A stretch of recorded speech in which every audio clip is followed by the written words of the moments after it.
so I wasn't able to reach her. There was, no other way to try to reach her. Dr. Frederick Collins Knight, providing information, and Dr. Lee Bennett are providing information about a symposium for teens interested in the medical field. Alicia Davis has canceled. Reggie Hill, addressing unlawful surveillance, neighborhood preservation, citizen displacement, misuse of taxpayer resources, and disregard to citizens' requests. Carolina Dallas, questions regarding civilians' rights, Jawan Dallas case. Thomas Holmes is canceled. Dr. Martin Catino, to discuss the nature of human rights campaign and the role of its liaisons, the implications for citizens of Mobile and city policy. Ordinance is held over. 64040, rezoning property at 1408 St. Stephen's Road and 212 North Lafayette Street. 64041 is rezoning property located at the north side of O'Shea Road, 340 feet east of Cosgrove Drive. 64042 is modifying the PUD located at 2917 McVeigh Drive North and 3030 McVeigh Drive North. 64043 is rezoning property located at 3901 Cottage Hill Road. CIP resolutions held over. 21958, authorized contract with ACOM Technical Services for District 6 traffic signal improvements. 21959, authorized contract with Justice J. Adis, doing business as J&A Contracting for fountain repairs at Unity Point Park. 21960, authorized contract with Riker Construction for a new splash pad at Baumhauer Randall Park. Resolutions held over. 01961, authorized agreement with Matthew Brooks for racket stringer services. 09962, transfer funds from capital improvement project, engineering, right-of-way, and testing to capital project for Michigan Avenue crossing. 09963, appropriate funds in the Rebuild Alabama Special Revenue Fund for Tiger Dr. MLK Jr. Avenue Broad Street project. Mr. President. Mr. Day. Ms. Sapp, if you could at some point, not necessarily right now, if you could give me the total cost of the Tiger MLK Jr. work. And I know some or all of it's federally funded, but I'd just like an idea of what the total. Are there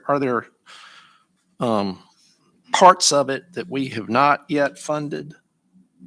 Yes. Well, okay, then what we funded already and what we anticipate will be the future costs. All right. Thank you. 21964, authorized contract with Smith, Dukes, and Buckaloo to perform auditing and financial reporting services for fiscal years 23, 24, 25, amounts of $220,000, $230,000, and $241,000, respectively. 21965, authorized contract with Integrity Maintenance for cruise terminal painting.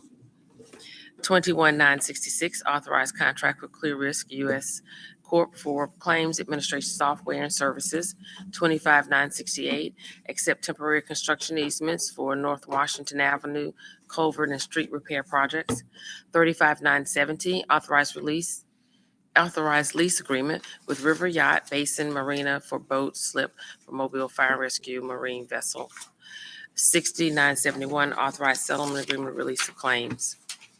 Ordinance is being introduced. 64044, consider approval of the proposed modification of the PUD located at 2609 Cameron Street.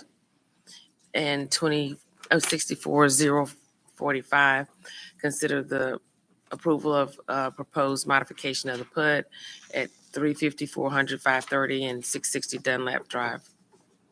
Consent resolutions being introduced, 58,977, authorized removal of weeds, Group 1644, 6978 and 979 are determined appropriations to Dumas Wesley Community Center and John L. LaFleur Magnet Schools serve a public purpose and approving payment. Resolutions being introduced, 01980, authorized agreement with Alabama Department of Transportation for U.S. Highway 45 streetscape improvements. 01981, authorized cruise terminal and berthing agreement with Carnival Cruise Line. 01982, authorized agreement with Jonathan Ames to provide tennis lessons and clinics. Parks and Recreation, $80,000. 08983, approved purchase orders, and 984, approved purchase orders for various city departments and for the Wave Transit. 08985, approved purchase order to AutoNation Ford for Ford F-350 pickup trucks, $98,304. 08986, approved purchase order to McKinney Petroleum Equipment to replace garage grease room tanks, pumps, and dispensing equipment, $79,097.40. 08987, approved purchase order to Waste Quip Manufacturing Company, recycle bin compactor for DIP Recycling Center, $17,608.24. 08988, approved purchase order to Emergency Equipment Professional for tethered camera for mobile fire and rescue, $37,159. 08989, approved purchase order to Best Price Services for storm ditch clearing, $390,000. One question. I have a question. This ditch cleaning here, is this just for the future, or these are particular ditches that's in front of us today? These are actually particular ditches. I think this is by the Cottage Lane here in Metropolis area for this ditch. This is part of the current budget's $1 million for ditch cleaning that we have on that line. Okay. All right, thank you. 08990, approved purchase order to Truck Equipment Sales for 5 F-450 crew cab trucks and with landscape bodies and 3 contractor dump bodies for public services, $371,860. 08991, approved purchase order to Vector Solutions for annual renewal of learning performance management and apparatus checklist software for mobile fire rescue, $67,008.58. 08992, approved purchase order to Smart Surround for fencing for DIP recycling drop-off site, $27,307.70. 09993, transfer funds from general fund to the capital project fund for invasive species removal at Brooklyn by the Bay, $22,500. Mr. President, Mr. Reynolds? where are these invasive species being removed from? Are they being removed from the water?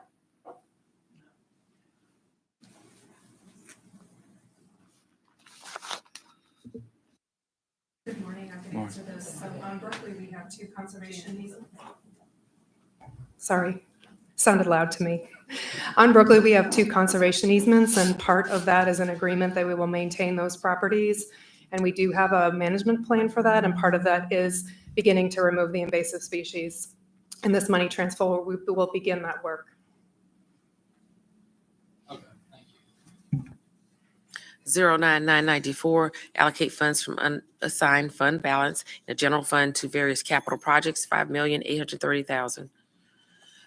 13995, authorize change order number 1 with McElhaney Construction Company for construction of the 3 Mile Creek Greenway Trail, $1,904,166. 13996, authorize change order number 2 with WSP USA Environment and Infrastructure, Inc. for completion of the Stormwater Manual, Volume 1, $310,149.85.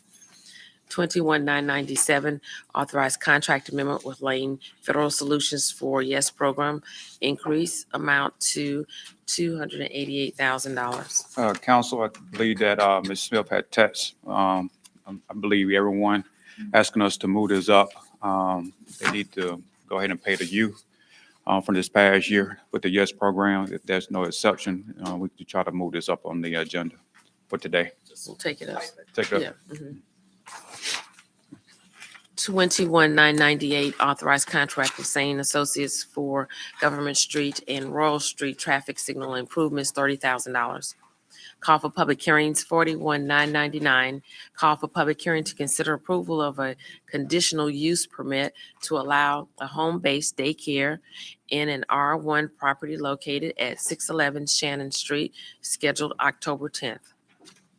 Announcements. Council, I wanted to go back to 08-98989 again. I have a question about those ditches. How often are these ditches going to be cleaned? This is like once a year, twice a year, every 3 years? Or-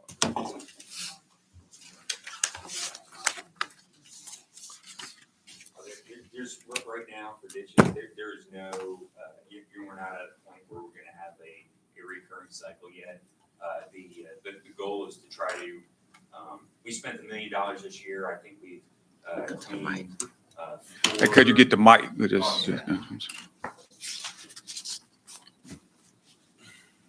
I think this year with $1 million, we've kind of got through, I think 5 ditch segments. Unfortunately, each ditch segment, is priced out differently. The one by University, I think was, almost $600,000 itself. So the ditches are in pretty disrepair. And so, it's going to take a while to get through the entire city. And then once we get through the city, the reoccurring maintenance would be quicker. If there's one that's actually causing direct flooding, then we work that with our internal crew to try to clear that up first. So currently, the ones that are being cleaned by these contractors, are the city going back and spray them in 6 months, or are they going to spray them in another year? So really, we don't have these ditches on a spray contract. They would just be on a recurring, we'd have to try to just get back there sooner to clear it out before it's been 5 years. And so, I think after getting through this chunk this year and then put another, same effort possibly next year, I think we're getting to the point where, we'll be on more of a maintenance cycle for many of the ditches than an initial dig out, 4 feet of debris and pull trees out. So, we can look at potentially adding a spray contract. I believe we need to. Absolutely. Mr. President, I'll make a comment. Hold on 1 second, Mr. Reynolds. Ms. Gregory, then Mr. Reynolds.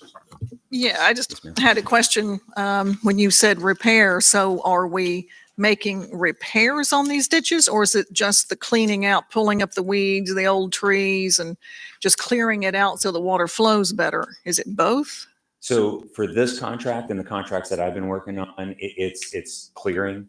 Just clearing? However, there are a bunch of ditches that are, they're still in work. And I know Nick has been working for more of an engineering answer on some of those ditches but right now for me, it's only clearing. So some of those ditches that might be part of what you're looking at would wind up going to engineering for a full repair rather than just clearing it out. So we wouldn't put it on a clearing contract until it's repaired, because then the contractors can't get through it. So if we come to a ditch that's in disrepair that needs to be actually fixed, Yeah. Then we would get with engineering, and they would work an engineering contract to redo a large segment of the ditch. If it's a small segment, just some concrete that's broken out or something, then we try to get that with our internal crews. But when it's a major large section, then it's more of an engineering project. And when they're doing the actual repairs, then do they also clean it out, or do they have to then do the actual repair and then it switches back to you guys? I mean, how does that work? So normally to get the repair done, it would have to be cleared out so they could get down to the section that it has to be repaired. Most of the time, if it's old gabion where it's the wire that holds the rock in, Yeah. kind of ditches, those will, you can see those when they're kind of falling apart. So those are easier to identify when they're going bad. Some of the concrete ditches, as we're going along and we're clearing them, we might find broken sections under all the debris. And really, we would just kind of work around that debris and then get the contract separately. So there's a couple of them that are known ditches that we have to do engineering contracts on. Mhm. And then basically the rest of them, we have to go by as we're clearing them. If we find some problems, then we'll have to get a separate contract. Do you know how many the larger ditch repairs or clearing there are versus those neighborhood ditches that are just overgrown that we get all the complaints about in our neighborhoods? Is there a way to kind of, I guess, separate those out? I don't know. I don't know. Because it would seem like there are a lot of neighborhood ditches out there that we get the complaints about versus the larger ones like the university and some of those that are really more of a major effort. Sure. And most of these ditch contracts, most of them are for the major ditches, we try to run the whole ditch length. So if it starts out of a major Mhm. ditch and then they kind of run into the neighborhood, we'll kind of finish that section. But, Yeah.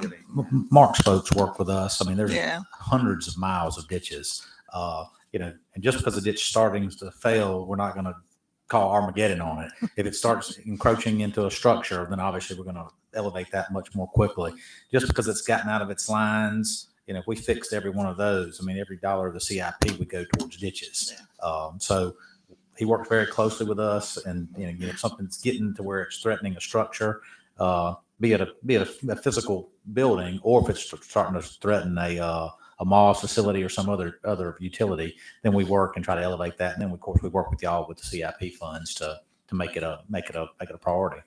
Well, I know in a lot of our ditches, and I hate to keep belaboring the point, but in a lot of our ditches, people will complain about them saying they need to be cleared when in reality, as you've explained over time, that having trees and some plants within the ditches actually keeps the structures together as long as the water is flowing. Yeah, that's correct. It's a very delicate balance. If they go out there and either with internal forces or with a contractor and strip it back down to the bare soil, the soil is very sandy in a lot of places. It's just going to fail even quicker. So there's delicate balance between making it manicured and having it functional.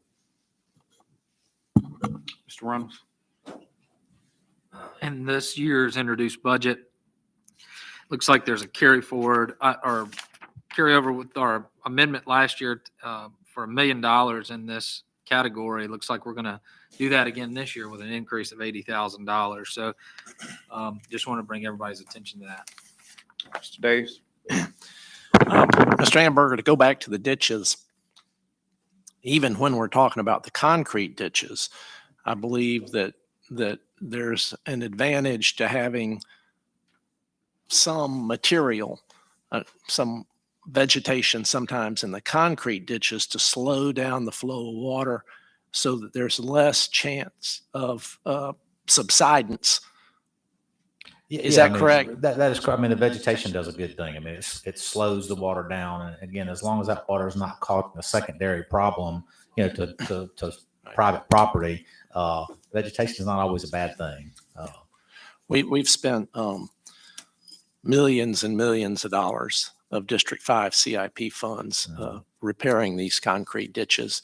And I just want to let y'all know that you need to put it off as long as you can, because once you get down there, it's very expensive. Well, and we are trying to make the most rational, logical decisions we can to where, just because something's getting outside of a ditch, or if the ditch is maybe changing the shape and it being a large ditch with a large piece of right of way, it doesn't necessarily mean we need to jump out there and fix that right now. Something that's in the back of somebody's yard that's tearing up their fence or threatening an outbuilding, obviously that's a priority to us. So and we're just trying to be responsible with the funds that we have. All right, thank you. Anything from the council? Yes, sir. Mr. Davis and Mr. Carroll? We will be having the public hearing on the budget today, and we do have a finance committee meeting scheduled a week from today at 1:00 here in this room. I would just urge any members who intend to offer amendments to the budget to remember that when you draft the amendment, if you're going to add funding to a line item, you need to tell us where it's going to come from. Thank you, Mr. President. Mr. Carroll? No, Mr. President, unfortunately, my guest just walked out the door. I was going to introduce her, but she... You want to run and get him right quick, Ashley? Yeah. Yeah. Before we hit a ding on the elevator, but Ms. Davis is an extremely active young lady in high school. She's on several teams. She's a cheerleader. She is in student government. She's running for president of her school right now, so she's extremely involved. Her mother's at Austin. She works. She does quite a bit. So just wanted to stick her head in the door and her hand up and say, "Hey." She left. Yep, right. And here she is. Yeah. She stopped by this morning to see us. So if you guys get a chance to say hey or see her out and about, make sure y'all say hey. I was in a little rush to get back to school. Tardy bell doesn't ring till 11. It's only 9:30. It's a little far from here, but it's a little out of the way. So Well, we're glad to have you stop by and see us I'm this glad I morning. was able to meet y'all. Uh-huh. So enjoyable just being here. Just getting a little inside scoop.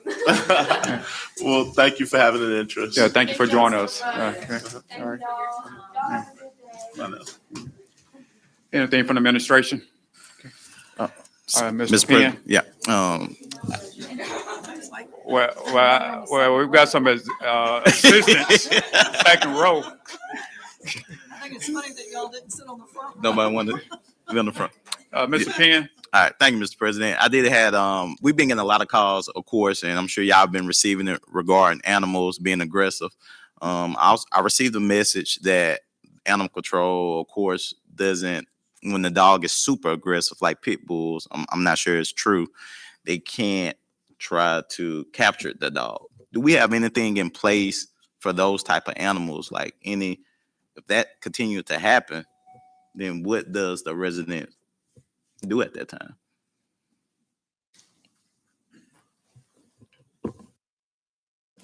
If there is an aggressive animal, we do have our ACOs will respond to that and try to capture the animal, but either with traps, but we also, if they see the animal, we do have like net guns that we can deploy to try to capture the dog. But the thing is when they run, it's almost impossible to capture a dog when they're on the run. But that's why we try to use the traps. So it's not true that if the dog is super aggressive, they kind of just That's not true. True. Okay. Will come out. we're still okay. Yes. All right, because I guess that's the residents feel that if that dog is aggressive, the response is like they kind of we'll come back to because they're afraid. No, You know. they'll respond and evaluate the situation. Okay. Yeah. All right. Thank you. I have a follow-up, Joe, while you're there. If there have been some dogs that have been aggressive and there have been cases where a neighbor was actually bitten by one of these Mhm. dogs, does animal control automatically go out and pick up these dogs, or are the dogs allowed to remain even after there have been issues? Well, they'll come out, they'll do an investigation, and then there's a separate procedure for the actual bite itself, through the health department. But they work with the health department to get that resolved. But they will go out and investigate, and if they need to take further action or write penalties, they will. But automatically the dogs are not picked up, I mean, even after a case has been proven that the dogs have bitten someone, like a neighbor. well, I'll get you a better answer. Let me talk to animal control and find out what their actual procedure is after a bite. But I know we work closely with the health department to figure out what we're going to do with the dog. Okay. Anything else from the council? Okay. We'll see each other at 10:30.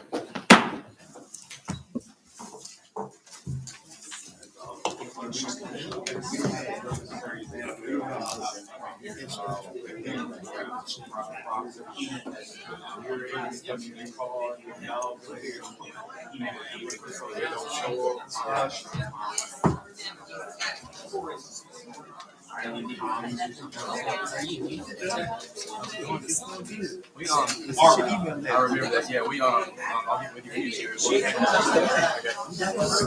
How you doing?